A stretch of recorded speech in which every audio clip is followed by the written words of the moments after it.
Bhutan is not your average country. The small Himalayan kingdom has a way of doing things that's totally unique, and the year 2025 is no exception.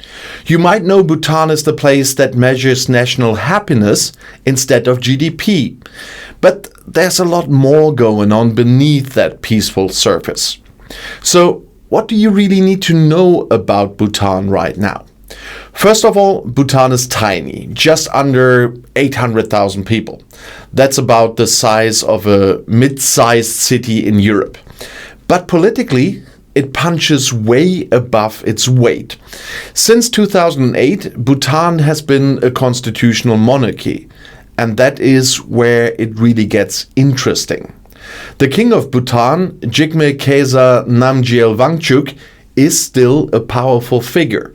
But unlike many monarchs, he was the one who pushed for democracy. And yeah, you heard that right.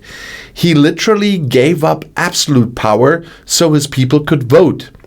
Try finding another monarch who willingly gives up power. Go ahead, I will wait for your comments.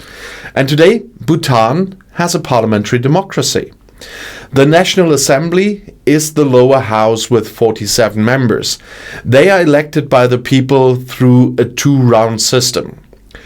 Only two political parties can contest the final round of national elections, and that means Bhutan's democracy is intentionally limited in its chaos. No endless gridlock, no dozens of tiny parties splitting votes, just two options. Simple, efficient, and yeah, very Bhutan. The king still plays a vital role though. He's deeply respected and he acts as a moral compass for the country. Think of him less as a ruler and more as a national guide. In fact, Bhutan's politics work a bit like a Buddhist monastery. Order, humility, and consensus are key. And now let's talk about this year. What's going on in Bhutan this year? First, the country is continuing its slow, careful modernization. Bhutan's not about chasing flashy tech or hypergrowth. It's about sustainability, tradition, and, you guessed it, happiness. But that doesn't mean Bhutan's stuck in the past. In 2025, Bhutan is expanding its digital infrastructure. They are focusing on digital Drukyul, that's a national program to boost e-governance and online services. And this is Bhutan's version of going digital, but with their own twist. Everything has to align with gross national happiness. And that is not just a slogan. It's a constitutional principle. Gross national happiness, or GNH, is measured through 9 domains. Yeah, 9. Like physical well-being, education, time use, and ecological diversity. So if your day job is stressful, but your garden is flourishing, that actually matters in Bhutan. They see people as more than just workers or taxpayers. And in terms of foreign policy, Bhutan is still walking a tightrope. It shares borders with India and China, two giants with a lot of tension. And Bhutan has no official diplomatic relations with China. None. Zilch. But in 2023, they had high-level talks about settling border disputes. So by 2025, those talks are ongoing, cautious, and very hush-hush. And India, on the other hand, is Bhutan's closest ally. There is a special relationship there, culturally, economically, and strategically. India supports Bhutan financially and militarily. But Bhutan isn't anyone's puppet. They are careful, sovereign, and subtle in their diplomacy. Classic Bhutan. And now let's talk climate. Bhutan is not just carbon neutral, it's carbon negative. Let's sink that one in.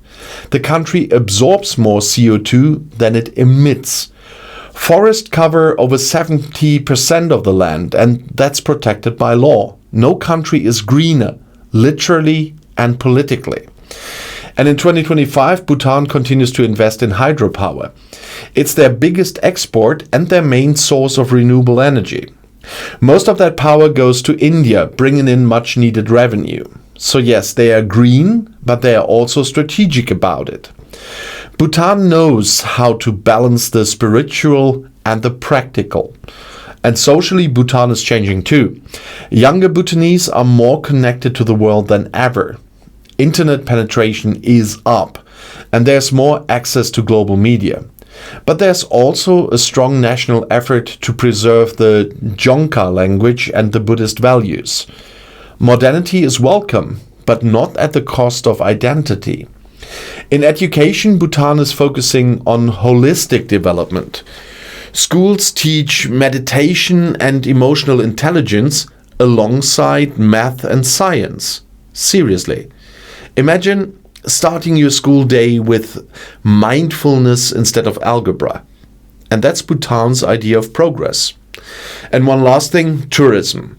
Bhutan has a unique policy called high value, low volume. Basically, they do not want backpacker hordes. In 2025, tourists still have to pay a daily sustainable development fee. It's expensive, but it keeps Bhutan pristine and culturally intact. And they are not selling their soul for Instagram likes. Respect. So, what do you really need to know about Bhutan in 2025? It's small, peaceful, and stable, but not naive. It's modernizing on its own terms. Its politics are democratic, but spiritually grounded. Its economy is green, its diplomacy is cautious, and its people are some of the happiest on earth. And all of it by design. Bhutan might be tiny, but in 2025 it might be just the most fascinating country in the world. And now you know why. This is Outside Views. Thanks for watching.